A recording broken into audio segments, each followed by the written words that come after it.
ചേർന്നപ്പോഴുണ്ടായ അവരുടെ സംഭാഷണങ്ങൾ നമുക്കൊന്ന് ശ്രദ്ധിക്കാം. നമ്മൾ ബൈബിളിൽ പലയിടത്തായിരുന്നെങ്കിലും ഇപ്പോൾ കണ്ടുമുട്ടാൻ സാധിച്ചല്ലോ. നമുക്കുണ്ടായ അനുഭവങ്ങളൊക്കെ ഒന്ന് ഓർക്കാനും പങ്കുവെക്കുവാനും പറ്റുമല്ലോ. സിംഹം പറഞ്ഞത് വളരെ ശരിയാണ്. മനുഷ്യരെയാണ് തൻ്റെ സ്വന്തം രൂപത്തിൽ ദൈവം സൃഷ്ടിച്ചതെങ്കിലും നമ്മൾ മൃഗങ്ങളെയും ഓർക്കാനും തൻ്റെ പുസ്തകത്തിൽ ഉൾപ്പെടുത്താനും ഇടയായിട്ടുണ്ടല്ലോ. എനിക്ക് പല സന്ദർഭങ്ങളിലും ദൈവിക കാര്യങ്ങളിൽ പങ്കാളിയാകാൻ സാധിച്ചിട്ടുണ്ട്. എനിക്ക് ആദ്യം ഓർമ്മ വരുന്നത് ഞാൻ ബിലയാമിൻ്റെ കൂടെ ആയിരുന്ന കാലമാണ്. ബിലയാം മോവാബി പ്രഭുക്കന്മാരോട് കൂടെ പോയപ്പോൾ എനിക്ക് കിട്ടിയ അടിയുടെ കാര്യം ഓർക്കാൻ തന്നെ പേടിയാകുന്നു. എങ്കിലും ദൈവദൂതനെ കാണാൻ എനിക്ക് സാധിച്ചു എന്നതിൽ എനിക്ക് വളരെ വളരെ സന്തോഷമുണ്ട്. അതും ബിലയാം കാണുന്നതിന് മുമ്പ് എനിക്കാണ് കാണാൻ സാധിച്ചത്. അവസാനം എൻ്റെ സങ്കടം കണ്ട് ദൈവം എൻ്റെ വായ തുറന്ന് സംസാരിക്കുമാറാക്കി. ലോകത്തെ സംസാരിച്ച ഒരേ ഒരു കഴുതയാകാൻ എനിക്ക് ഭാഗ്യം ലഭിച്ചു. ദൈവമഹത്വം കാണാൻ സാധിക്കുന്നത് ചെറിയ കാര്യമല്ലല്ലോ. പിന്നീട് ബിലയാമിൻ്റെ കണ്ണ് തുറന്നപ്പോഴാണ് ഞാൻ രക്ഷപ്പെട്ടത്. ഞാനും ചില കാര്യങ്ങൾ ഓർക്കുകയായിരുന്നു. ഏലിയാം എന്ന ദൈവപുരുഷന് ആഹാരം കൊടുക്കുവാൻ ഒരിക്കൽ ദൈവം എന്നോട് കൽപ്പിച്ചു. സാധാരണ എന്നെ കാണുമ്പോൾ തന്നെ ആളുകൾ എന്നെ ആട്ടി ഓടിച്ചു വിടും. നിങ്ങൾക്ക് അറിയാമല്ലോ, വേസ്റ്റ് നിൽക്കുന്നതൊക്കെ എൻ്റെ ഒരു ഹോബിയാണല്ലോ. പിന്നെ എന്തായിരിക്കും എന്നോട് തന്നെ ഇത് കൽപ്പിച്ചതെന്ന് ഞാൻ ഓർക്കാതിരുന്നില്ല. എന്തായാലും എന്നോട് ദൈവം കൽപ്പിച്ചതുപോലെ ഞാൻ രാവിലെയും വൈകുന്നേരവും അപ്പവും ഇറച്ചിയും കയറിയത്തോട്ടിനരികെ ഇരിക്കുന്ന ഏലിയാവിന് കൊടുത്തുകൊണ്ടിരുന്നു. എന്നെപ്പോലെ ഉള്ളതിനെയും ഉപയോഗിക്കുവാൻ ദൈവത്തിന് മടിയില്ല എന്ന് എനിക്ക് മനസ്സിലായി. ദൈവപുരുഷനെ പോഷിപ്പിക്കുന്ന ദൈവത്തിന്റെ പ്രവൃത്തി അങ്ങനെ എനിക്ക് നേരിൽ കാണാൻ സാധിച്ചു. നിങ്ങളുടെ അനുഭവങ്ങൾ കേട്ടപ്പോൾ എനിക്ക് വളരെ സന്തോഷം തോന്നി. ഞാനും ചില കാര്യങ്ങൾ ഓർക്കുകയായിരുന്നു. ഒരു പ്രവാചകനെ വയറ്റിൽ ചുമക്കാൻ ഭാഗ്യം ലഭിച്ച ഒരാളാണ് ഞാൻ. ദൈവകൽപ്പന നിരസിച്ച് യാത്ര തിരിച്ച ഒരാളെയാണ് വിഴുങ്ങുവാൻ എന്നോട് ദൈവം കൽപ്പിച്ചതെന്ന് എനിക്കറിയില്ലായിരുന്നല്ലോ. അതിനെ വിഴുങ്ങിയ അന്ന് മുതൽ 3 രാവും 3 പകലും ഞാൻ അനുഭവിച്ചത് എനിക്ക് മാത്രമേ അറിയൂ. ദൈവം യോനയുടെ മാനസാന്തരത്തിനാണല്ലോ അങ്ങനെ ചെയ്തത്.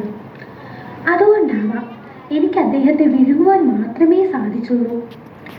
ഒരു മനുഷ്യൻ വയറ്റിൽ കിടന്ന് വലിയ വായിൽ നിലവിളിച്ചാൽ എന്തായിരിക്കും അവസ്ഥ? എനിക്കൊന്നും സംഭവിക്കാത്തത് ഭാഗ്യം. പക്ഷേ ദൈവത്തോടും പ്രാർത്ഥിക്കുന്നത് എങ്ങനെയെന്ന് 3 ദിവസം കൊണ്ട് ഞാൻ പഠിച്ചു. പ്രാർത്ഥന കേൾക്കുന്ന ദൈവത്തെ അനുഭവിച്ചറിയാൻ സാധിച്ചത് ഒരു വലിയ ഭാഗ്യമായി ഞാൻ കരുതുന്നു. കരയിൽ കൊണ്ടുചെന്ന് ഛർദ്ദിച്ചതിൽ പിന്നെയാണ് എനിക്കൊരു ആശ്വാസം കിട്ടിയത്. എനിക്കൊരു കാര്യം കൂടി പറയാനുണ്ടായിരുന്നു. കർത്താവ് എൻ്റെ പുറത്ത് കയറി സഞ്ചരിച്ച കാര്യം പറയാതെ പോകാൻ എനിക്ക് പറ്റുമോ? പണ്ട് ബേത്ഫാഗയുടെ എതിരെയുള്ള ഒരു ഗ്രാമത്തിൽ ഞങ്ങൾ കെട്ടിയിട്ടിരിക്കുകയായിരുന്നു. അപ്പോഴല്ല കർത്താവിൻ്റെ 2 ശിഷ്യന്മാർ ഞങ്ങളെ അടിക്കാനായി വരുന്നു. ഞങ്ങൾ ആകെ പേടിച്ചു. ഇതുവരെ പരിചയമില്ലാത്തവരാണല്ലോ. പേടിച്ചാണ് ഞങ്ങൾ കൂടെ പോയത്. എന്നാൽ അവിടെ ചെന്നപ്പോഴല്ലേ അറിഞ്ഞത് എൻ്റെ പുറത്ത് കയറി യാത്ര ചെയ്യാനാണ് അഴിച്ചുകൊണ്ട് വന്നതെന്ന്. സിയോൻ പുത്രിയോട് ഇതാ നിന്റെ രാജാവ് സൗമ്യനായി കഴുതപ്പുറത്ത് എന്നാണല്ലോ എഴുതിയിരിക്കുന്നത്. അല്ലാതെ വലിയ തലയെടുപ്പുള്ള മൃഗങ്ങളെക്കുറിച്ചൊന്നുമല്ല. കർത്താവ് കയറിയാൽ കിട്ടുന്ന അനുഗ്രഹങ്ങളെല്ലാം എനിക്കും കിട്ടി. കർത്താവിന് ആളുകൾ ഹോഷന്ന പാടിയപ്പോൾ ഞാനും തലയെടുപ്പോടെ നടന്നു. അതൊരു മറക്കാനാകാത്ത കാര്യമാണ്. ഈ സാധുവായ എനിക്ക് അത് ചിന്തിക്കാൻ പോലും പറ്റാത്ത കാര്യമാണല്ലോ. ഓർക്കുമ്പോൾ സന്തോഷം കൊണ്ട് എൻ്റെ കണ്ണ് നിറയും.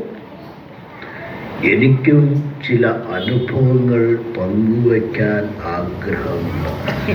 അക്ഷരത്തോടെ അത് ഓർക്കുവാൻ എനിക്ക് സാധിക്കുകയുള്ളൂ. ദാര്യാവേശ് രാജാവിൻ്റെ കാലത്ത് ഞാൻ കൊട്ടാരത്തിലെ ഒരു സിംഹക്കുഴിയിൽ താമസിക്കുന്ന കാലം. പലപ്പോഴും കുറ്റം ചെയ്യുന്നവരെ കൊണ്ടുവന്ന് കുഴിയിലിടുമ്പോൾ തിന്നു രുചി കിട്ടിയിട്ടുള്ളത് കൊണ്ട് അടുത്ത ഇരയ്ക്കായി ഞാനും എൻ്റെ കൂട്ടാളികളും കാത്തിരിക്കുന്ന കാലം. അപ്പോഴാണ് ദാനിയേൽ എന്ന ദൈവഭക്തനായ ഒരാളെ രാജാവ് രാജ്യത്തിന് സർവത്തിനും അധികാരിയാക്കാൻ തീരുമാനിച്ച കാര്യം അറിയുന്നത്. സത്യത്തിൽ ഞങ്ങൾക്കതിൽ എന്തെങ്കിലും പ്രയോജനമുണ്ടെന്ന് തോന്നേണ്ട ആവശ്യമില്ലാത്തതുകൊണ്ട് കാര്യമായിട്ടെടുത്തില്ല. എന്നാൽ ദൈവത്തോട് പ്രാർത്ഥിച്ചതിനാൽ ദാനിയേലിനെ സിംഹക്കുഴിയിലിടാൻ ശത്രുക്കൾ രാജാവിനെ നിർബന്ധിക്കുന്നതായി അറിഞ്ഞപ്പോൾ വളരെ വളരെ വളരെ സന്തോഷം തോന്നി. അടുത്ത ഇര വരാൻ സമയമായി. ഗുഹയിൽ ദാനിയേലിനെ ഇട്ടിട്ട് ജീവനുള്ള ദൈവം രക്ഷിക്കുമെന്നൊക്കെ രാജാവ് വിളിച്ചു പറയുന്നത് കേട്ടു. ഇതെന്താ രാജാവ് പറയുന്നത്? ഞങ്ങൾ തിന്നാൻ കൊതിയോടെ കാത്തിരിക്കുമ്പോഴാണ് ദൈവം രക്ഷിക്കും പോലും. അങ്ങനെയും പറഞ്ഞ് ഞങ്ങൾ ദാനിയേലിനെ തിന്നാൻ പാഞ്ഞടുത്തു. ആരോ ഞങ്ങളുടെ വായ് അടച്ചു പിടിച്ചിരിക്കുന്നത് പോലെ ബലം മുഴുവൻ എടുത്ത് വാ തുറക്കാൻ ശ്രമം നടത്തിയെങ്കിലും ദാനിയേലിനെ കുഴിയിൽ നിന്ന് കയറ്റുന്നത് വരെ ഞങ്ങളുടെ വാ ആരോ അടച്ചു പിടിക്കുകയായിരുന്നു.